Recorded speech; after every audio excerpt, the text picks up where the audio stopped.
Welcome to Black Man Lab. We are live. Welcome, everybody. Thank you for tuning in on this Monday. We are excited about our topic today. Today, we will be discussing Black men discovering your passion in a world full of opportunities. So, we have some really great guests on today, and looking forward to having a lively and productive discussion. For those that don't know, Black Man Lab was started some years ago by Brother Maoli Davis and some of the brothers from Let Us Make Man. And it was just designed to allow a space for our sons to get information from other strong Black men. And whatever that information was, whether it was career related, whether it was self development related, whatever. Because we know that sometimes our sons just get tired of hearing from us. So that's where it started. And today it's grown to the point that when we were live and we were meeting in person, we'd have up to 250 young Black men in the same space, getting great information from our panel of guests that we would have on a weekly basis. Now we're doing this all virtually via Zoom and over Facebook Live as well as YouTube Live. And we are here to try to still disseminate that information to our young Black men, and now even other people that are able to listen from across the country. So we are happy to do that. I am generally here with Brother Maoli Davis. I don't know, is Maoli on? What's up, brothers? How y'all doing, man? I'm excited about this panel, man, and Brother Joe Barker and Marty or Fred, whoever's going to take it from here, man. I just wanted to jump on, man. You got some special brothers here that some of whom I know personally, others I've just heard a great deal about. I know Brother Fabian Williams, the artist, is going to jump on at I think around 7-ish, and so will Tony Brown. He's finishing up an NBA, reffing an NBA game, and he's going to jump on as well. So, man, I'm just excited about being able to plug in, listen, and learn, and hear about brothers' passion. So thanks, Brother Marty, Brother Fred, and Brother Joe Barker for all that you're doing with pushing it tonight, man. It's going to be a beautiful night. All right. Thanks, Maoli, man. You on the road going down South Georgia, right? Getting ready to head out to Statesboro to fight the good fight. All right, man. Be careful down there. Folks down there get a little crazy. So be careful, man. Hey, America is crazy when it comes to black men and black people. So, Amen, you know, it's different. No doubt, man. So every week we have some traditions that we do here at Black Man Lab just to get us in the right frame of mind and get us centered on the work that we're going to be discussing. So with that, one of the things that we always do every week is we bring in my brother Fred Parham to get us centered. And Fred, I'm gonna have you do double duty today, man. Can you both get us centered as well as do the libation, move right into libations as well? Oh, Marty, man, you asking me a lot, brother. Yeah, I got you. Appreciate you, man. So look, man, I just want to shout out, take special privilege. I want to shout out to some beautiful senior citizens over in Decatur area of Covington Highway, who every Saturday, brothers and listening audience, every Saturday, these senior citizens, men and women, are out holding up their protest sign to Black Lives Matter. So I just want to shout them out, man, and tell them they set a great example and we won't let them down. But back to the work. So today, as we do as a tradition and ritual on the Black Man Lab, brothers, we're not going to abandon that tonight. I'll cover our libation, which is an ancient African tradition that you can find in many rituals and traditions, from religious to just community-based celebrations and such. A libation then is where we take water, but in this virtual space, we'll just facilitate it with our thoughts and words. We would take water and pour it on a living plant to acknowledge and honor our ancestors across time. And so in that honor, we start with our international ancestors, those Africans whose name we may not know, but are part of our family line, those Africans who died coming across on the Middle Passage who chose to take their own life rather to live in bondage as a slave. We acknowledge those names of those international ancestors that we know. So let's take one name, for example, Patrice Lumumba, who was the president of the free and independent Congo. Nelson Mandela, Mama Winnie Mandela. So in three, when I count to three, I want you to say the name of an international ancestor that you know. On three and say Ashe. 3, 2, 1, Ashe. And brothers, you can join with me. Next, we'll acknowledge a national ancestor, one of those names of an ancestor that we all know. For example, the great Harriet Tubman or the great Frederick Douglass. So again, on three, this time we're going to say Ashe twice. 3, 2, 1, get that name in your head. Ashe, Ashe. Ashe. Then lastly, we want to bring it down to our family level, and we want to say the name or think of the name of an ancestor who would approve and support us in our work in trying to reclaim the Black male image and breathe life into the Black males within the sound of my voice. A family ancestor for me, for example, would be Patricia Hatfield. So this time on three, we're going to say Ashe 3 times. Again, 1, 2, 3. Ashe, Ashe, Ashe. And then last, family and listening audience, we want to get settled. We want to get centered by taking 3 deep breaths on 3, 2, 1. Again, inhale deep, 3, 2, 1, and exhale. Brother All right, Mark, Fred. we appreciate you, bro. Man, appreciate you. Thank you.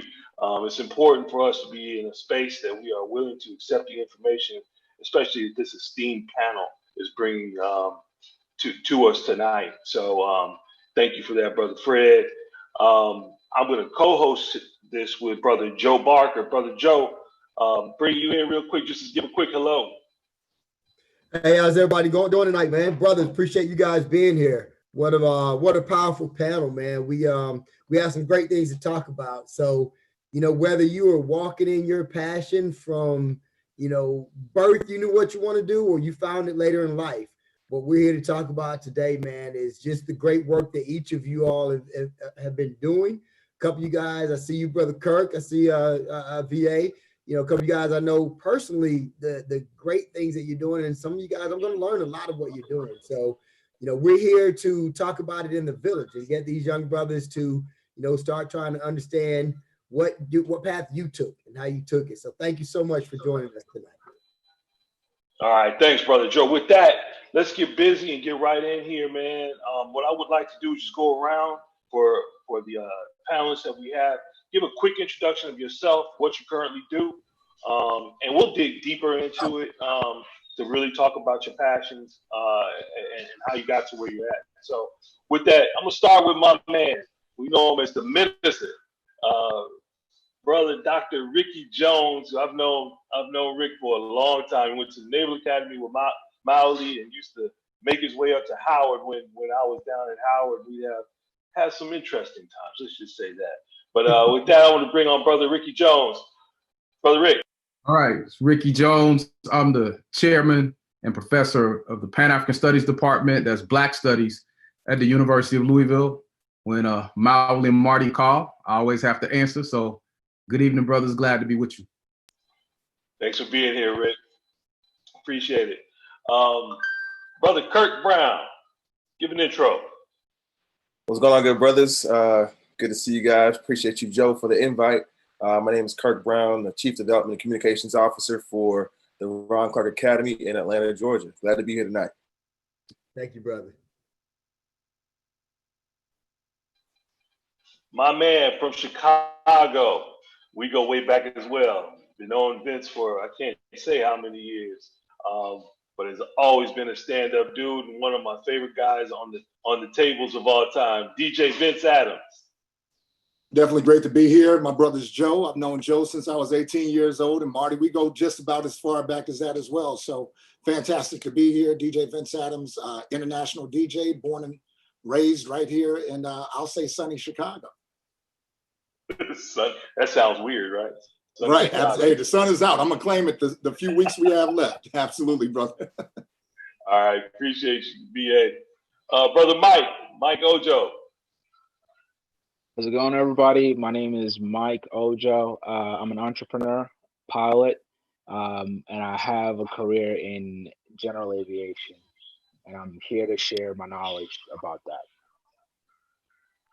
I want you to repeat that one time, Brother Mike. You are a pilot. Right. I'm a private pilot, and I make content about flying, and I try to promote aviation as best as I can. My man. Well, welcome. We appreciate having you. I just wanted to repeat that because you don't see a whole lot or hear a whole lot from young black pilots. So glad to have you here, brother. Brother Mario Reyes.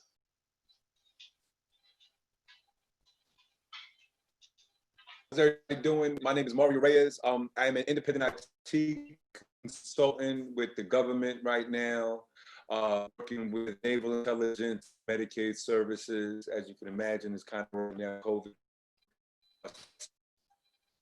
and authorship. And I'm a newly minted author. My book is entitled "The Son with No Father is a Book with No Author," and I'm here to. All right, you breaking up a little bit there, but we'll come back to you. Thanks for being here, brother. Brother Osei. How y'all doing, man? My name is Osei Kweku. I go by Osei the Dark Secret, media, TV, radio, and back in Atlanta, Georgia, and here to help assist and look forward to building. Appreciate you, brother. Thanks so much for being here. Appreciate everybody here. Again, thank you. I'm going to jump right in. First question, really simple question. But before that, Joe and I, as we helped to try to get content and how we're going to have our subject matter here for Black Man Lab, we reached out to young folks. This subject matter was one of the things that they were really concerned about. How do I get to my passion? How do I get to, what God has driven me to do? What gets me there? Because so many of us, right? I'll raise my hand. Coming out of college or even in high school, we don't have a clue, especially as young black men, we don't really have a clue as to what we're supposed to do. We know what we would like to do, but we don't have a clue as to what we're supposed to do, right? Because it's what our passion is. Or sometimes we might know, but things take us away from it. Life gets in the way, right? You wind up working in corporate America. Again, I'll raise my hand. Joel will do the same. You wind up working in corporate America, and next thing you know, you're just chasing dollars and not chasing passions. We know that this group has a whole lot of passion. Okay. So I want to talk to you guys about that. And what got you to where you are? What was it that made you know that this is the work that you were supposed to be doing, whatever it is? So I'll open that question up and start with you, Rick. If you could just kind of tell us about how you got to where you're at. Yeah, I don't think it's a set path, Marty. I think a lot of brothers and others would tell you that you kind of stumble on it sometimes. I'm a kid from the housing projects of Atlanta. I grew up in Carver Homes right there in Southwest Atlanta, and through a windy road, ended up at the U.S. Naval Academy in Annapolis. And I wasn't necessarily bad at the military, but never felt, quite at ease, as mildly could tell you, and ended up, transferring to Morehouse College. And I had no idea what I wanted to do. I just knew I didn't want to be in the military anymore. And so I'm literally sitting in class my junior year at Morehouse, paying attention, to what's going on in a political science class, grammar politics. I'll never forget it. And the professor's a guy named Tobe Johnson. And I'm sitting there, I'm like, man, I like to read. I like to talk and engage and learn. And this is this dude's job. And so I go up to him literally after class and say, hey, Dr. Johnson, I like to do what you do. I like to be a teacher. And he says to me, I'm the first person in my immediate family to even graduate high school. And he says to me, so you want to be a teacher, you want to be a professor? I say to him, what's the difference? And he's like, you know, a teacher teaches K through 12, a professor teaches at colleges and universities. I said, well, I want to be a professor. And he tells me, well, you need to get the PhD, Jones. And I said to him, well, what is this PhD and how do I get one? And so this brother walked me through the GRE, applying, everything. I didn't know the difference between a PhD and a master's degree, man. I didn't know. I knew I was calling him Dr. Johnson and other professors doctor, but I didn't know why. And so I think a lot of times we kind of stumble on what we're, I literally believe we're called to do certain things. And then we look out, you know, quite often, I think we'll hear a lot of stories tonight in anticipation of brothers running into older brothers and sisters who are putting them on that path once they kind of stumble onto it. So that's my quick little story. Yeah, I think that the truth of it is, though, is that was in you, though, right? You knew that was that ability to be a teacher, professor was in you, and then you saw somebody that showed it to you. Like you saw, and you're like, yeah, that's me right there. I need to figure out how to get there. But I didn't know it. I mean, that's just it. I think the title of this session is really interesting. Like, what is your calling, right? Not what you choose, but what is your calling? I mean, and usually we only use that term when we're talking about ministers. And you know, it's funny that my boys, you know, Mal and others, when we were in college at the Naval Academy, they called me Sinister Minister, like this calling. So I think people get calls, but they don't really know where that's coming from. I mean, I have a strong belief, you know, in whatever you want to call it, almighty, higher being, God, whatever. And I think that that's something that may be affixed to us and we have to find it, but I don't know if we know it at particular times. I think we can find it out later on, but I think there's some type of divine intervention that happens for all of us that puts us where we're supposed to be. And then it's up to us to, you know, resist it or embrace it, but we always circle back around to it. And Ricky, I want to chime in on something right quick as we get ready to listen to the rest of the brothers, man. Ricky, I appreciate your transparency. That's huge because these young brothers listening are trying to figure out, so what I do. But as I saw your path, hey, you just asked a question. You made yourself vulnerable and you said, I want to do what you do. What does that mean? We'll get a PhD. So what's that? So vulnerability, that transparency, man, that's what the brothers do here. So that's great because everything is always laid out. Some of you guys are going to tell your story and it's something you've been doing since childhood. And that's great as well. But I love your transparency, Ricky. That's really, really refreshing, man, that some of the younger brothers are going to need to hear that because they don't know. Yeah, no doubt. I mean, we all don't start at the same place. I mean, as Mauli and Marty can tell you, my mother got pregnant the first time she had sex. I mean, she had me at 15 years old. I'm growing up being raised by a grandmother who couldn't read. So what do I know about a PhD? You know, so we all figure it out as we go along. Right. Absolutely. Absolutely. All right, let's keep it moving, man. Thanks, Rick. Appreciate that, brother. And I'm sure you'll be dropping more of your jewels here again. So thanks, bro. Brother Kirk, how about you?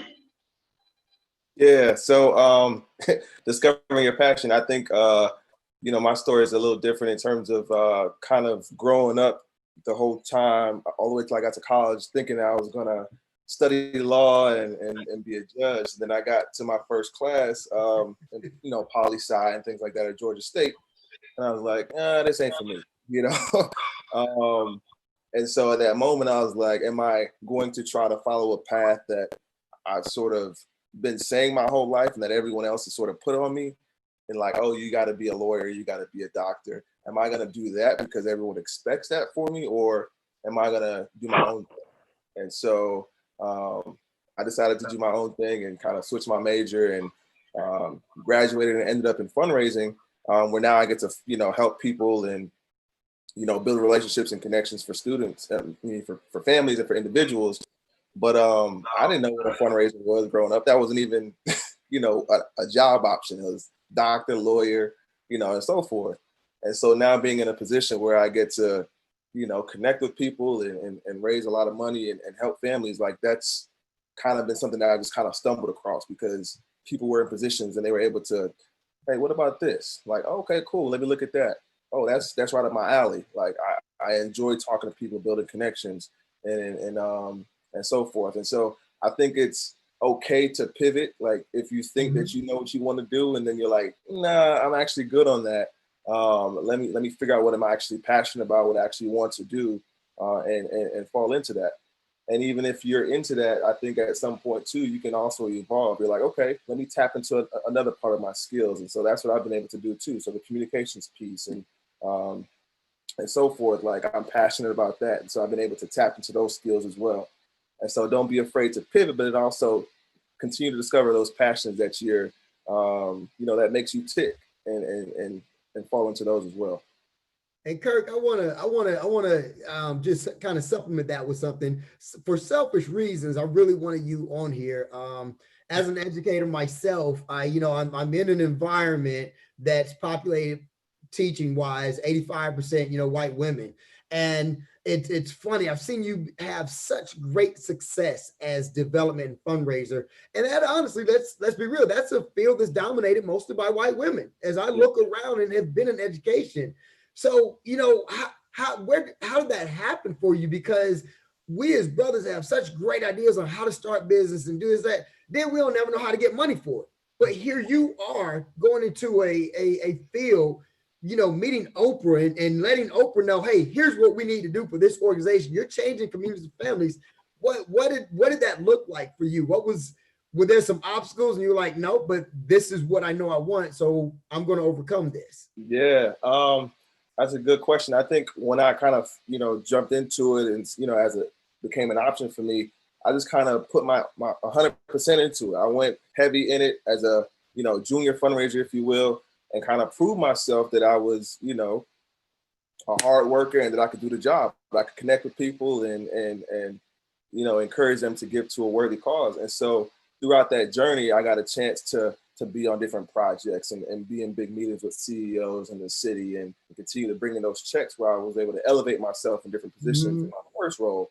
And so when an opportunity opened up where I am now, I'm 25, 26, and, it was a big position, but because I had done the work in such a, at a high level and that folks knew that I was a hard worker and I could show up, when I interviewed for the position, they were like, we need you. And so here I am walking into a position now, a young guy taking on a big role, head of a development shop and trying to continue the trajectory of the organization and take it forward. So, yeah, I mean, I would say no, like external obstacles. I would say internal obstacles for me, really just making sure that, I didn't have like imposter syndrome where I'm like, okay, I'm not really supposed to be here in this position, but like I'm supposed to be here. I'm here for a reason. I have the knowledge and the skills to do it.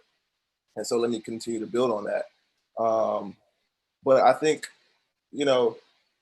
being a Black man, fundraising in general can be a challenge because, as you said, it's dominated by white women. Yes. And so as you are trying to, insert yourselves into different rooms to get those dollars can be a challenge sometimes because you're like, okay, who's this guy, right? They're not used to seeing who, the type of person that you are in the room. And so, it's getting around those, I guess, those, preconceived notions, if you will, about who you are. And of course, you start speaking, you talking to numbers and you're talking to the relationships and all that. All those continue to go out the window. But, it's an ever evolving process, if you will. So. Thank you, brother. Appreciate that so much. Gotcha. Hey, we're gonna move to another panelist is joining us here, and I want to give him a minute because he's got a bounce here real quick. So, brother Fabian, are you there? Yeah, he's still there. Hey, I'm here. Hey there, brother Fabian. If you give yourself a quick introduction and then just kind of tell us about your journey into finding your passion. Okay. I'm an artist. Through the work I've been doing, I've come to discover I've been an artist all my life, even though I've been reluctant to call myself that. I worked in advertising for about 13 years before I decided to become a full-time artist. I was actually a commercial artist in corporate America doing graphic design, websites, and things like that. And even though I've been drawing my entire life, growing up in a military town, Atlanta, and having a mother that worked at the a tire factory called Kelly Springfield, which later became Goodyear. Being an artist seemed like something that was kind of like unattainable because nobody in my family knew how to be an artist or how to make money as an artist or how to like what a career in the creative field would look like. So I kind of had to like make it up as I went along, and I just leaned into it and found a way to get to a point where I could actually make a living from it. One thing I know from, you know, just growing up in a town like Fayetteville is that there's not a lot of options that are given to young Black people in the creative field. I know. So, but what I learned from doing advertising is that advertising is visual art is one of the most powerful means of communication, and we're seeing it firsthand when we look at platforms like Instagram and TikTok and Facebook. Like those are visually driven platforms and are almost completely they're just tools for constantly create content. And that's pretty much what I used to do for a living. I basically created ads, drive people to buy products or to seek out services or go to an event. So I learned early how to communicate and get people to do things through images. And once I learned that, I mean, I pretty much was able to go in any direction. My latest direction is murals, which is what I'm most known for nowadays. But I have a whole nother path doing art shows and creative events through performance art. And I kind of feel like right now because, you know, like for instance, our performance artist, and he's most powerful when he's just going off the top of the head, off of the crowd or the chaos. And because we're not educated, we don't see him for, you know, the charlatan that he is. So I feel like in Black college and youth and Black centers, we really need to like introduce creative practice to as many Black kids as possible, because it's just a power source that we are leaving untapped. And I can tell you just from, I mean, some of the stuff that I've done here has proven that visual arts is just really like an untapped source for, you know, advancement. Like you don't go until you have an idea of where you're going. Like, you know, you have a vision. I look at like visions as GPS for, you know, for where you're going. Like if you try and put in like somewhere in GPS, it's not going to take you anywhere. But if you put in a descriptive area like a corner or an address, it'll give you the directions. And I feel like imagination is the same way. Sure. So. Sure. Say it again. And I was going to say, I think that the whole piece of creativity is essential in us being able to connect to what our path is, right? And we as Black people are naturally creative, right? Because we have to be. Yes. We have had to be creative for history.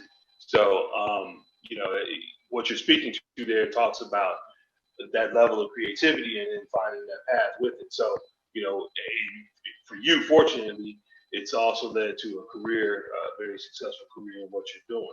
So I appreciate that, brother.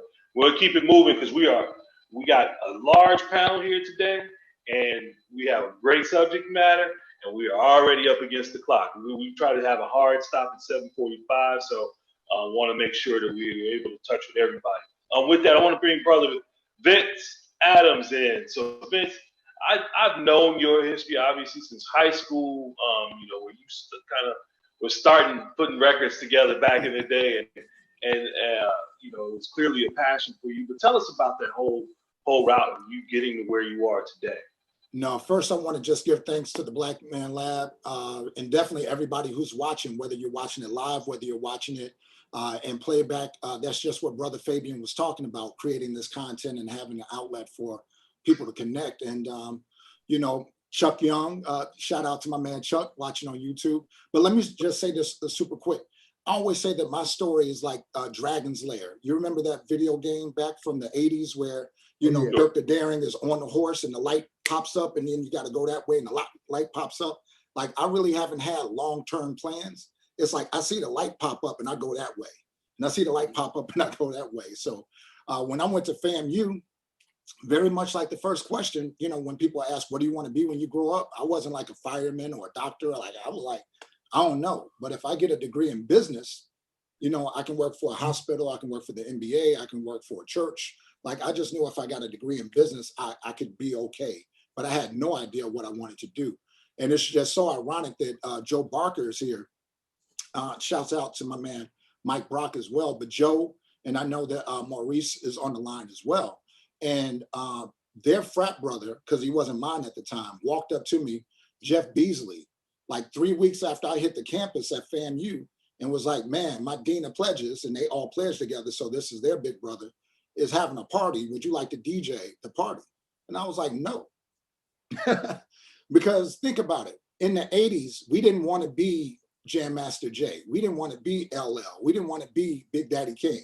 You know what I'm saying? Like, we might have liked those guys, but there was no thought in my mind that I could ever get paid to be a DJ. Like, that wasn't I just was in my bedroom, head down, loving music.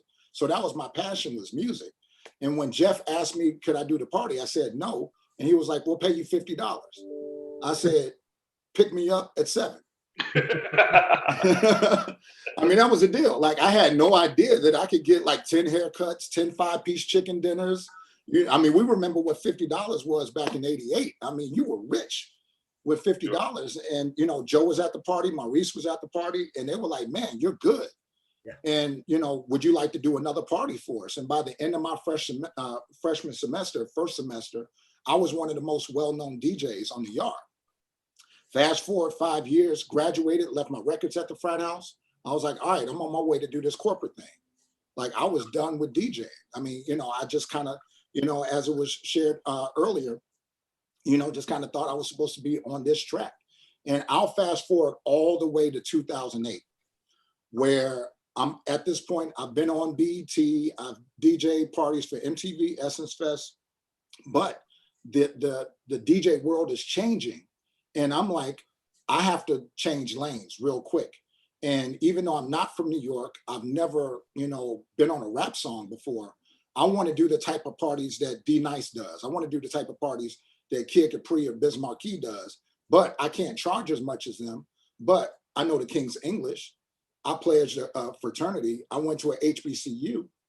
I got my master's from a Jesuit college. I was like, I have a different lane than these guys where I can become the #1 premier DJ for professional Black educated folks. Like, I know all the fraternities, all of the businesses. I was like, that's my lane. And little did I know that just a few years later, 4 years later, I would become one of the main DJs for the Obamas during their re-election campaign. And so that Dirk the Daring story leads me to 2020 when COVID strikes. And I say, you know what? Even though I can't physically be in a party, I can create an environment that makes everybody feel like they're in the same room. Like, I have this ability to reach out beyond the lens and integrate all of these decentralized individuals and put them in the same room. So when I look at Kirk, here's what I'm thinking is that if I'm an organization with a budget, I still need to reach people. Well, now that I'm a local organization or regional organization, I actually turn into a global organization as soon as I do something virtually online. So what I've been doing is turning my passion since 1988 and just kind of doing that Dirk the Daring thing of finding the next thing, finding the next thing, finding the next thing, and popping in. And that's what I've been able to do now, is kind of create this space as being probably the premier DJ in the virtual world for fundraisers, for galas, for, you know, parties, things that otherwise we couldn't do, you know, with social distancing. I've been able to do that in the virtual world. And Vince, I think that's a great, you know, kind of message there that we're touching on, in that, you know, so many young folks are, you know, driven right now for, you know, being able to make some money, right? And they're always looking, you know, well, I'm getting college, go out, get a degree, get a job working for somebody, versus what you wound up doing. You know, you initially were on that path, but what happened is you got happenstance into your passion, right? Absolutely. You always loved music. That was always there for you, but it never probably, you know, was in your mind that this could be how I wind up making my money. And I think that that's a message that we need to make sure that everybody out there that's listening, all of our young folks, have that in their head, that if there is something that you really like doing, you know, that might be what you need to be doing. Just like Brother Ricky Jones was talking about earlier, he kind of worked his way into it, but the reality of it is he's always been a teacher. That's always been in him. We knew him when he was younger. That was in him, you know, and he wound up, you know, finding that passion and getting to where he was supposed to be. Yeah. Marty, let me just say super quick, because I think that Kirk hit on something powerful when he talked about the imposter syndrome. The number one key to making money is being where money is being made. What I mean by that is, if I live in Chicago, I probably shouldn't start an ice cream stand in December. Money's not being made there. Right. But if you can be where money is being made and create a special niche, create a special level of value in that place, that becomes very powerful. So I just wanted to kind of share that a lot of people take their passion of like crocheting, and your places where people are naked and don't use blankets. Like that's not where, you know, your passion won't necessarily lead to dollars there, but if you can channel your passion into where money is being made, that's pretty powerful. Yeah, absolutely. Absolutely. Let's keep it moving. We got about 3 or 4 more folks we want to make sure we're touching on. We had somebody coming in new. Brother Ian Brock, I want to make sure that we bring you in and give us a quick little bit about you and where you're at. Yes, sir. First off, I just want to say what a blessing it is to be on here, especially with my dad. So before, like, when we first started, we actually co-founded a nonprofit organization called Dream Hustle Code. And our mission is to bring computer science, or access to computer science education, to kids who are underrepresented in the tech space, more specifically Black and brown kids.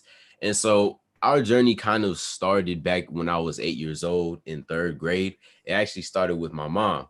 My mom, she came across this video on Facebook that talked about computer science, and it was titled "What Most Schools Don't Teach." And she was super excited about it because it had a bunch of influencers in the tech space talk about their experiences, as well as a couple tech billionaires. And so she tried to get me to watch the video at the time. Mind you, it's 9:30 at night. I had a bunch of homework to do and I was really tired. And so I wasn't having it. I was like, Mom, I want to go to sleep. But I ended up watching the video anyway. And so my initial reaction to watching this video was, it kind of looks boring. And the reason I say this is because I saw nobody, and I mean nobody, who looked like me or who looked interesting to me, let alone the only individuals that were on the video, let's face it, were just white males. And so I couldn't really relate to them that much. But then all of a sudden, 2-time NBA champ, Mr. Chris Bosh, he came on and started talking about his experiences with coding and how he thought coding was cool. And so that actually, you know, my mom saw that there was a spark in my eyes, and she saw I was so like interested into him being on the video that I ended up watching the video over and over and over again. She said I watched it. We go back and forth over this all the time. She says I watched it 10 times. I say I watched it 3, but it's just the back and forth. It really just shows how engaged I was with the video, simply because I saw somebody who looked like me. And I believe in my heart that if Mr. Chris Bosh wasn't on that video, there'd be no way in the world that we would have started Dream Hustle Code in the first place, and no way we would have gotten as far as we have come today.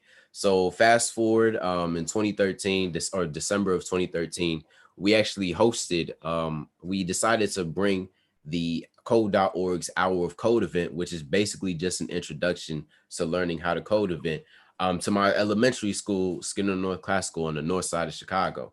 And so we actually invited a school from the south side of Chicago to enjoy us. And it was such a great event that a bunch of my friends kept talking about it over the weekend. They even brought the coding lessons from the Friday that they learned out to their house. And so a bunch of parents started reaching out to us saying, what is this coding thing? Why are my kids so interested?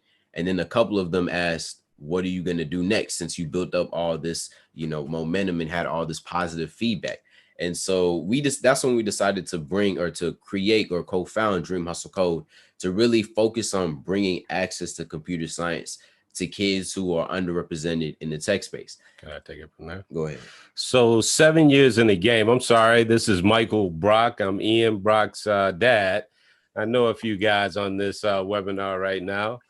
So 7 years forward, we've done several things in the computer science space, different events from Chicago to Wisconsin.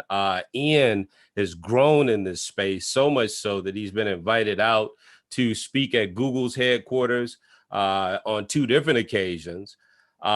He's currently writing a book on success for kids based on our experience and seeing how Black kids react to computer science when they first come into contact with it. Many of them not having the belief within themselves that they're capable of learning computer science simply because they don't see a lot of people that look like them in that particular space. And so right now, with this book that he's writing, he's interviewed several billionaires, people like R. Donahue Peoples, Oprah Winfrey, Chris Bosch, Mr. Steve Harvey. He's got interviews coming up with Magic Johnson and Robert F. Smith, Brother Smith, as a matter of fact. So when COVID-19 hit, that gave us the opportunity, or gave him the opportunity, to go into action with everything that he's learned over the last 7 years with computer science. So he went virtual with it. And that thing has grown for the last 18 weeks. Now he's got kids on board from 28 different states, including Canada, the Philippines, and Africa. Right now, we're in partnership with McDonald's to expand that into a fall program and making it a year-round program with other offerings. So right now, the goal with everything that we're doing, and my entire family is involved with this thing right now. And when I say my entire family, what I mean is myself, my wife, and my son. The goal right now is to make sure that we onboard as many Black and brown kids into computer science as humanly possible, because right now it's the future. And I don't think from the travels that we've done, the conversations that we've had, that conversation is being had enough in our community. Computer science will never get, or technology will never get to the height that it can possibly get until it has the input from Black culture in America. There's just no way. And we've just scratched the surface. But I think there's a block there because kids don't see enough people in the space that look like them. And when I don't mean just engineers working in the space. What I mean is people who are really doing something very, very significant in the space. We're talking about the Mark Zuckerbergs, the Bill Gates, the Jack Dorseys. Once that happens, it's going to shift the thinking and the dynamic, the thinking of the kids in terms of what's possible for them. Then we're going to see an explosion. And that's what we're trying to get to right now by allowing Ian to do what he does, kids teaching kids. It's an amazing dynamic. Mike, it's been an amazing journey. I've watched Ian for a long time. And Mike, I know you being the good brother you are, and obviously the wife being so supportive. It's been a beautiful journey. I want to hear a couple words from Mario, because I think he can kind of tie in that. But Ian, what I do want to also say is in a few weeks, probably a couple weeks, we're having a specific Black Man Lab topic on coding, because as Marty and I have polled the youth and the villages, that is something they want to hear about. And they want to see, okay, what does that mean? What's that look like? So we want to get a lot more in depth with that in a couple weeks. And I hope we can get you all back. I know, Ian, you're a really busy young man, but Mike, we'll be in touch so we can try and coordinate that, okay? Absolutely. Appreciate you all telling us a little bit about your path. Mario, if you could, man, I think you have an interesting path yourself. Tell us a little bit. Well, thank you. I want to just say Thank you and congratulations to Ian. That was inspiring to Ian and his dad. Dream Hustle Code is actually sounds like exactly what I wanted to implement when I got out of the military. I wanted to help close the digital divide in Baltimore City schools. So I worked with some STEM labs out there as a Unix engineer and now cloud administrator. And like he said, there's not enough representation of us in the tech sector that are really making enough noise that would inspire just groupthink of children to come into it. We have the collective intelligence of mankind at our fingertips, and we use it to go on Instagram and as a distraction instead of as the true utility that it is. So I definitely want to give it up to you guys. As far as my passion and my path, honestly, I grew up in the Bronx and didn't have a path. I graduated high school with a 1.8 average. I didn't see much college in my future, so I joined the Air Force in '99, and they're the ones that educated me on technology. And since I extracted about $400,000 worth of education from them and used all of what they poured into me to follow my true passion, which has always been poetry. So I noticed that no matter what stage of life I was at, I would talk to either my peers or children about what success looks like. And success, as the young man said earlier, is not a linear path. It's very winding roadish. But if you find something that you're successful at in one area, you could apply that to another one. So the same hustle, the same 12-hour shifts, the 16-hour shifts I put in the Air Force, allowing myself to be on call, I applied those 10,000 hours to my poetry and to my authorship. And now we're just hosting father-son healing workshops as a partnership with my actual book to help bring the man out of the child and the child out of the dad, because fatherhood doesn't have to be as harsh and stoic as our fathers raised us to be. You're allowed to laugh and have a good time, you know what I mean? Outstanding, man. Well, we appreciate that. And your path, I love your transparency on your path as well, that, you know, because like we said earlier, a lot of these young brothers may not know it. And Marty and I ourselves, we're like, hey, you know, we chase the bag to try and take care of families. But you got the military to say, hey, y'all gonna pay for this education. I paid my dues there, help me out. You knew your passion, but needed to find a way to get to it. And I got a lot of love for that. I think as most of us could attest to, especially being second generation in this country, we're the center pole that holds up a very big tent, meaning nobody in my family has ever reached the amount of education or income that I've brought in. So I take care of a lot of people, and it's a very large wing. It requires broad shoulders. And that's cool, but you also have to take care of home first. Yeah. So before I'm investing in anybody else, I make sure I'm taking the money from that traditional career and applying it towards my purpose and my work. Like, as you can see behind me, I have artwork in my book by Mr. Charlie Palmer, who just had the July Time magazine, who just had John Legend's album. You know, that doesn't come if you're not willing to invest in yourself, which is the best asset you'll ever have. Indeed, brother. Well said. Well said. We want to go on to Brother Ojo next and just kind of hear about some of the great things that he's done and how he got to that point. Mike, aim high, baby. How's it going? Thank you for having me. So as I said, I'm an entrepreneur. I'm also in the aviation community. When I think of the question that was posed was, how do you find your passion? And when I heard Brother Kirk and also Ian, shout out to you, Ian, that was so inspiring because I felt like you. I'm 31 this year, but I remember, you know, growing up how I just could not see anybody who looked like me in some of the desires that I had. I was always the kid that didn't fit in because I wanted different things, or I wanted to pursue different careers that you don't necessarily see somebody who look like you pursue. So, and then to what Kirk said earlier, something you said was passion. One thing I believe personally is that I don't believe in this idea of we have one calling, or we have this passion that we have to pursue. And I think when we buy into that, it holds us back. I think you should just go out and feed your curiosity, because when I think of what I did, that's pretty much how I got here. And I've tried different things over the years. I failed miserably at different things, and I've only been a pilot for 4 or 5 years. And when I decided to go do it, it's something I've always wanted to do. But guess what? Growing up in the Black community, even just speaking about it, it's not. You get turned away from it. I remember one time I wanted to be a NASCAR driver. They're like, dude, that's not for you, man. Whenever I would mention anything about flying or airplanes, the same thing. So I think part of that was growing up and getting out of my environment. And that's why I always encourage people to travel, even if it's not to another country. Just travel to your downtown area.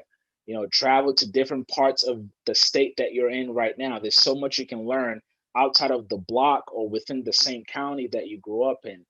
So when I think of my story, it was just feeding a desire. I have so many different things that I want to try, and oftentimes a lot of it scare me. It scares the hell out of me.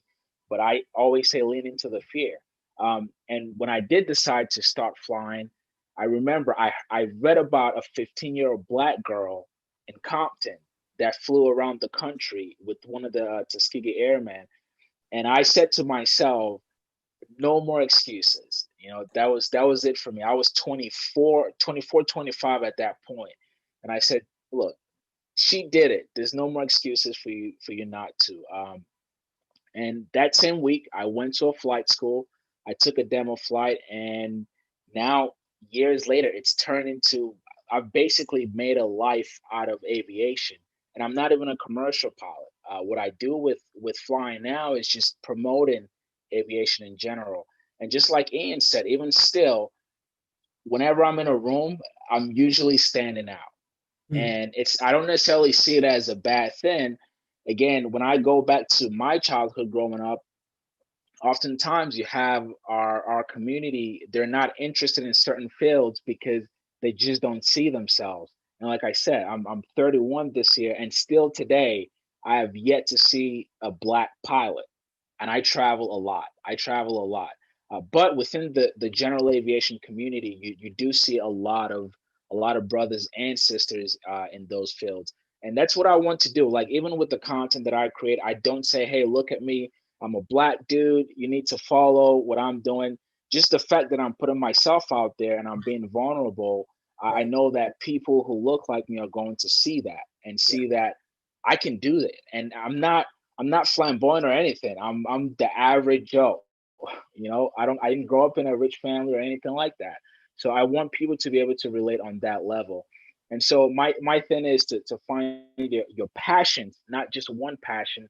Just feed your curiosity and get out there, man. Get out there and learn about people, learn about different things.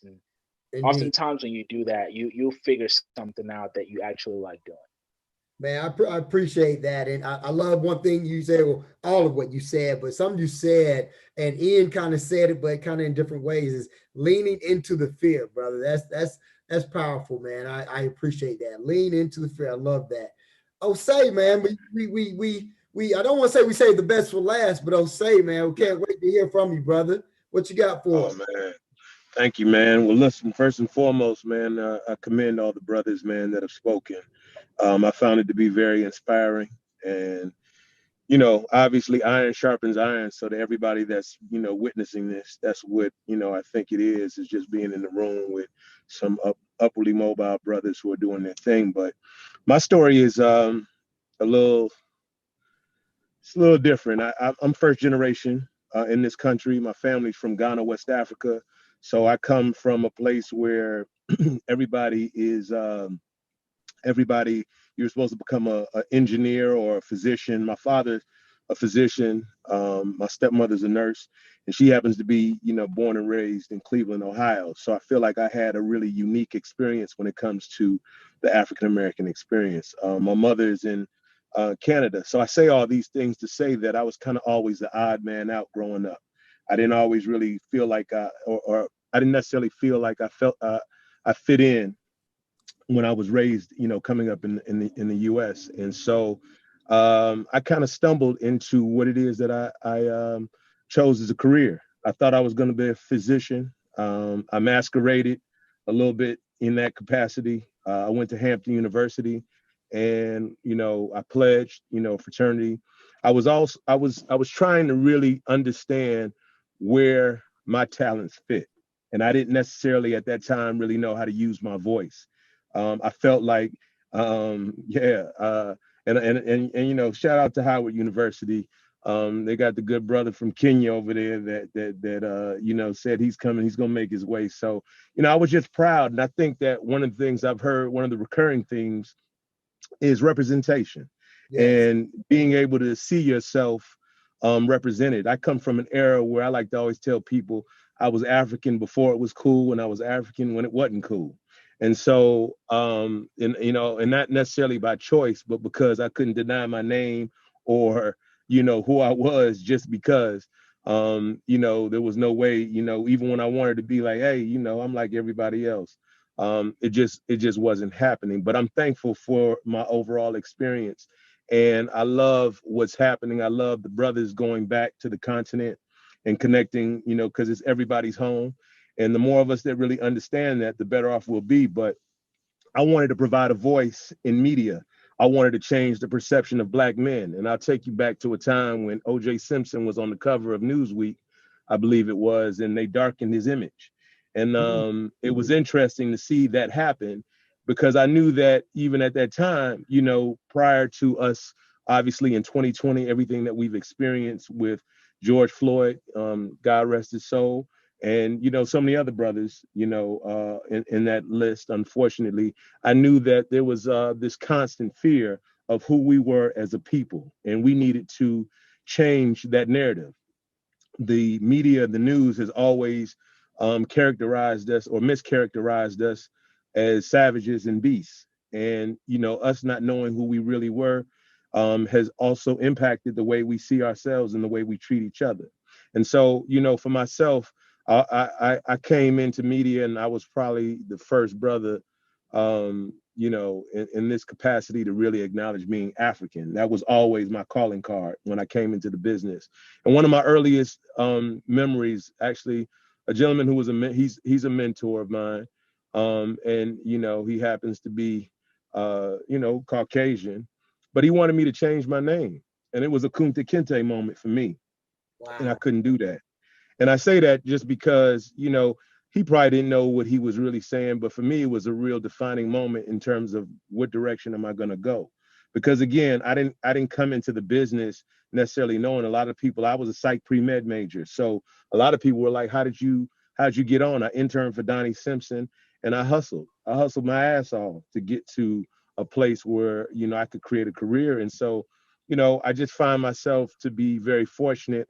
I don't believe that there's anybody that's necessarily self-made. Somebody's always holding the door for you or opening a window for you to come through and saying, come on. And I feel like the ancestors have really cleared a path. And, what I was able to do in the business was really open up Afrobeat on terrestrial radio. So I brought WizKid to Akon. That didn't really work out, but that's what opened WizKid up to the American market. And, I did that with the help of a number of brothers. And so even listening to, DJ Vince Adams and just hearing his story, I love that because like he said, it's a series of lights, and you have to be in tune, and you have to be looking for the paths. It's almost like, it reminds me of the book, Choose Your Own Adventure.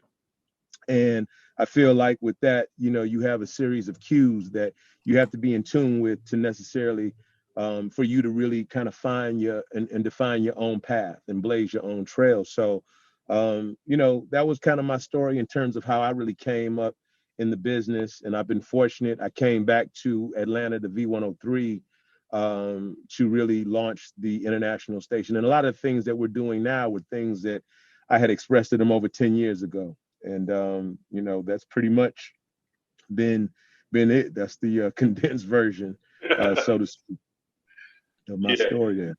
There's a lot that you dropped there too, brother. that feeling of not being connected or not being seen, right? You know, you guys, you were talking about it as being an African, but the truth is that that's us, right? Us as Black men, that's us in America, period.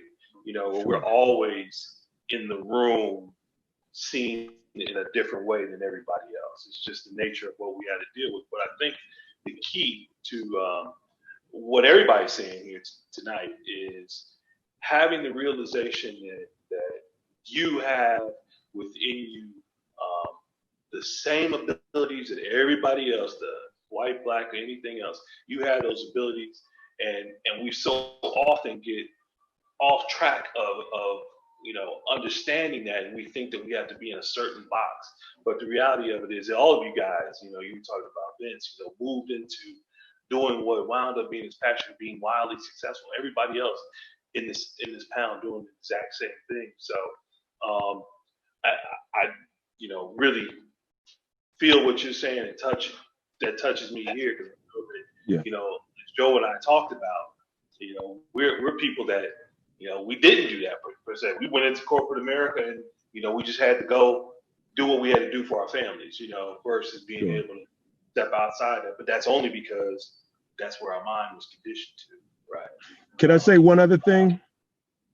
Mm-hmm. I just want to make sure. I just wanted to acknowledge it. You know, I know there's been a long time coming for, you know, both Africans and African Americans to connect. We are all related. And I want to make sure I say that, because it's very important that we know that, you know, I remember Maui telling me he was going to Ghana, and how excited I was, because I knew not only would, you know, be able to bring back to, you know, the States, but what he was going to be able to offer to the continent by going home. And I feel like we all need to do that, and I want to continue to see that. So, you know, I know we've had enough division amongst who we are as people of color, and it's a reckoning and a reconciliation in terms of us getting to a place where we understand, I mean, you know, the African in America and what that really means. So I definitely look forward to connecting with all the brothers, man, you know, saying indeed, it's some sharp brothers on this panel. And whatever way I can be of service, man, I certainly drop my information in there too. Please do. Absolutely, please do. And I'm going to open that up to everybody. Please, guys, just drop your information. Anything that you, you know, want to make sure that the public knows about you. So if you got any of the social media stuff, whatever, put it in the chat so we can put that on our website, and that way we have your information. Guys, we are up against the clock, believe it or not. It's crazy how time flies as we're having these kinds of discussions. But what I want to do, we do on a weekly basis. We always ask, what are your habits, rituals, and disciplines that kind of got you to where you are today? What are the things that keeps you moving? You know, every morning there's certain things I know that I do when I wake up in the morning that help me as a Black man here in America be able to survive and move in the right direction. So I know that each of you guys, just from talking to you, I know that there has to be some habits, rituals, and disciplines that you do on a daily basis that you know, keep you moving forward and keep you pressing forward. So I'll just move it around. If y'all can hit those real quick, I really appreciate it, because these are important for our young brothers that are listening in.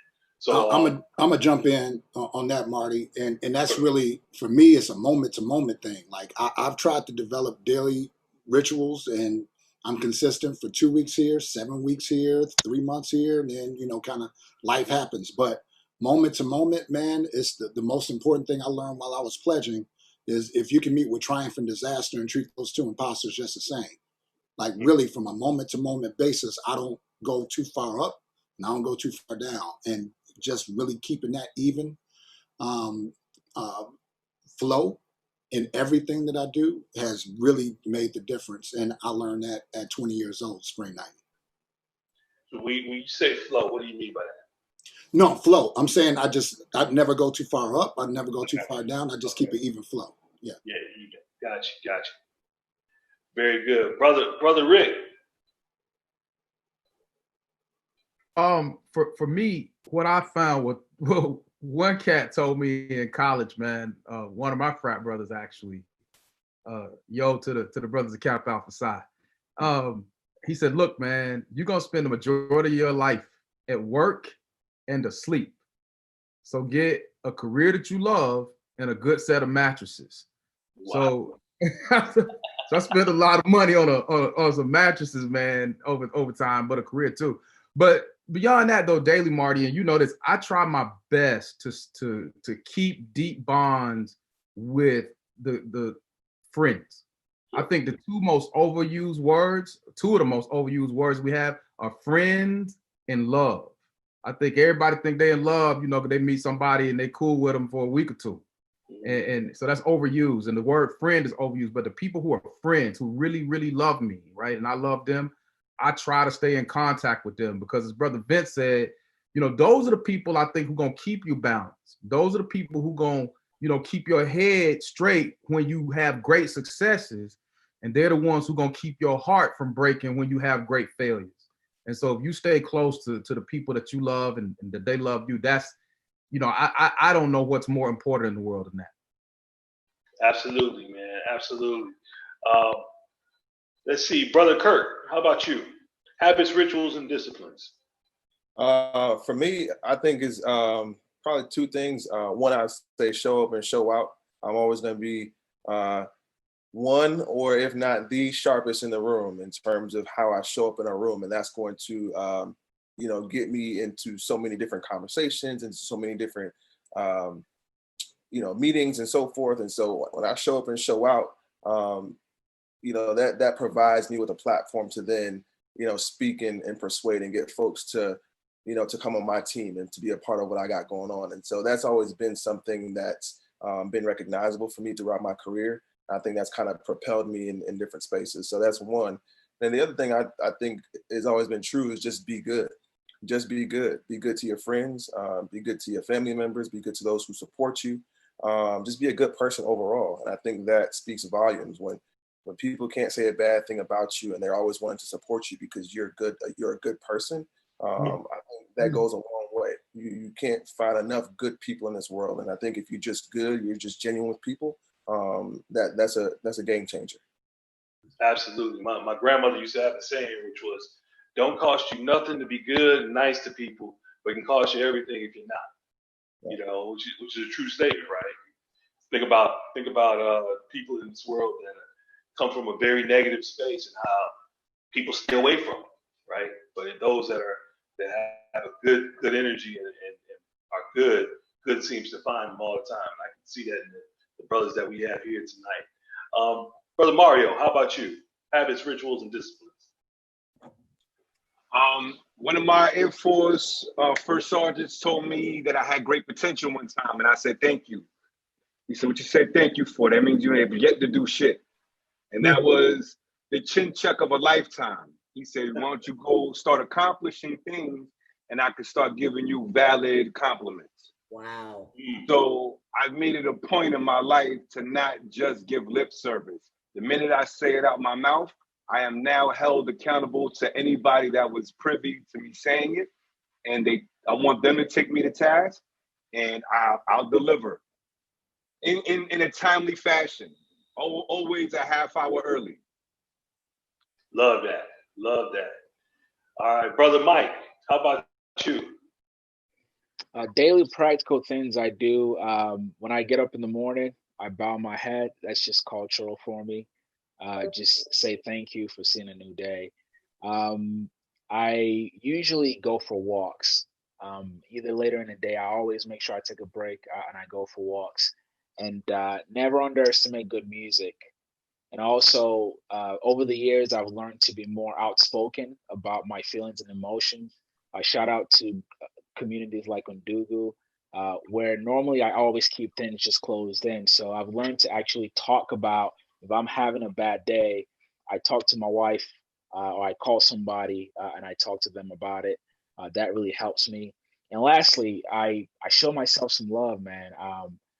Literally every day when I get up, I tell myself, you have unlimited forgiveness for yourself today. You're going to screw up at something, but you got to forgive yourself, before the day ends. So I show love in that way. And also I always make sure to just tell myself how proud I am just for being here and for whatever little thing or big thing that I've accomplished. because I've tended to do that in the past where I don't stop to celebrate or just chill and see anything that I had done. So I always make sure I show myself love every single day. So that helps. That's awesome.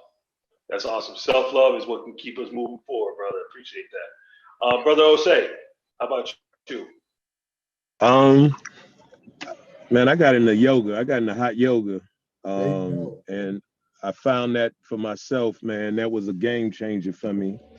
It really helped to center myself and center my mind, man. And it's a practice that I love. I wasn't necessarily big on yoga at all prior to that. But one of my boys who played in the league introduced me to it and was like, yo, you need to really try this.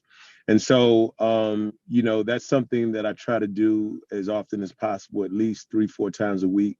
I think the heated aspect of it helps me to feel like I'm detoxifying and really, you know, just a lot more clear, but definitely got to get outdoors, man. I love being anywhere where I can connect to nature and, near some water. So I try to do that as often as I possibly can.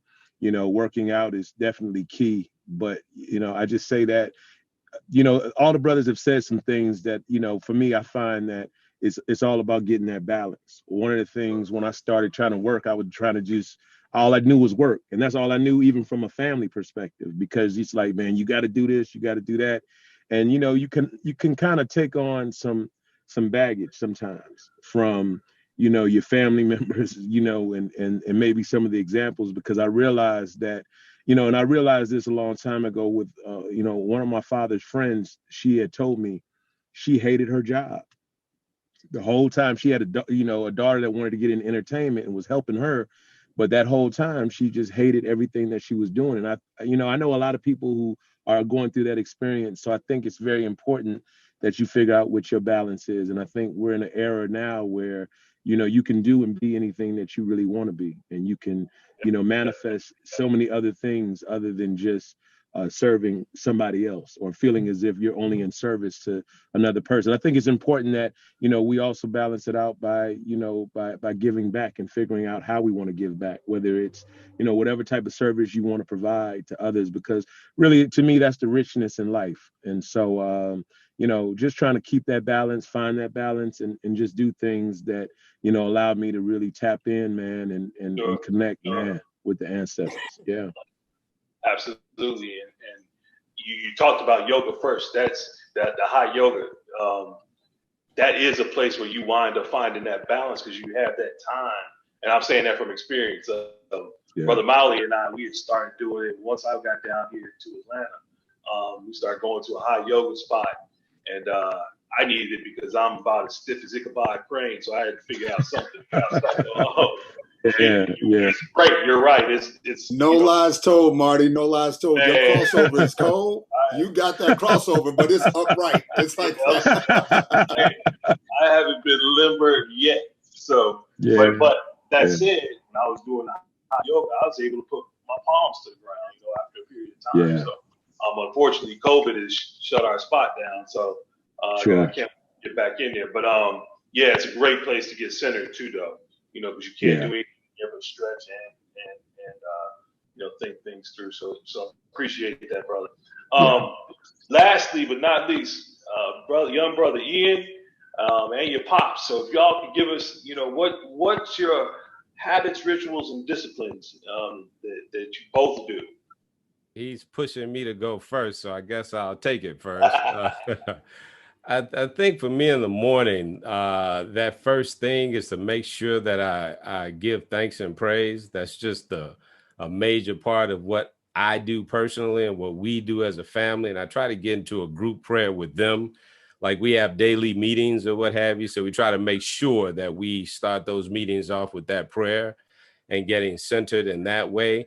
Because honestly, when I look at this, and we didn't catch the beginning of the webinar, when I look at the journey, there's no way I thought I was going to be here. Nothing in technology, nothing dealing with computer science. I didn't study it. I didn't know anybody that was into it like that. So the journey of life, being open to what comes, is what brought me here. got me into what we're dealing with right now with the vision for the future that's way bigger than anything I could have ever imagined.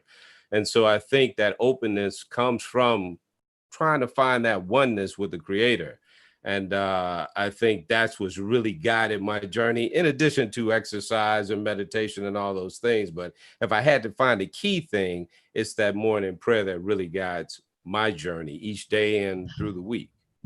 I think for me, this actually, my journey into, I guess into personal development really started with my dad. He taught me everything that I learned with trying to do personal development, as well as putting me on to watching motivational videos from people like Mr. Eric Thomas, Mr. Les Brown, and others. But from coming from a perspective of a kid who's in Generation Z, who grew up in this world, I feel like it's pressure. There's different pressures. There's pressures for everybody, but there's different pressures for us when we grow up. I think one thing that a lot of kids struggle with my age is worrying about how other people view them and worry about what other people say about them. And that's kind of one of the things that I struggled with earlier this year and also last year. It's just worrying about what other people think of me and what their perception is. And one thing that I kind of learned, and I went through a journey on in the beginning of COVID when we were in quarantine, is I kind of understood how I kind of had to separate myself from my peers and really just take a deep dive and to figure out who I was. Another thing I struggled with was kind of dealing with that fear and being afraid of kind of seizing the moment. I remember this, the last time I played basketball in my AAU tournament with my basketball coach, Coach Davis. He told me one of the things that really stuck with me was you got to lose that fear. If you don't lose that fear, you're not going to be as great as you want to become. And so that really stuck with me. And so in the beginning of quarantine, I went on a spiritual journey where I had to find myself and kind of figure out, okay, who am I? What do I need to do to be great? Because I already knew what to do. It was just all about finding the action steps and just executing it. So I learned a couple of things. One of the things that helped me keep myself sane was finding work, actually doing work, right? You tend to like diverge in different paths if you're not actually working. And so I figured out, all right, how do I schedule my day out and actually commit to doing the work with Dream Hustle Code? Another thing is from watching YouTube videos, when I went on my spiritual journey, one of the YouTubers I watched, he said that one of the best ways to find peace in your mind was just to sit out there in the sun, close your eyes and kind of just clear your mind. That's another thing I try and do every day, if not every day, every other day, which I find is really just calm my mind, my body, and my spirit, and to become one with nature. As my dad said, the thing he said was, wake up, first thing you got to do is say your prayers. My dad is so vigilant about this. He doesn't even let me speak to him unless I say, give thanks to God and say my prayers. So he said, did you say your prayers? No, go back in there and say your prayers. So he does it every morning. But also another thing is kind of, I love what people said earlier about working out. I think that's super duper important because you tend to have a lot of built up, I don't want to say aggression, but energy, stress that you might not be able to release. And working out is just a great way to release all of that energy, whether it be negative or positive. And so all of this, I kind of found myself through this journey for like a couple months journey earlier in the year.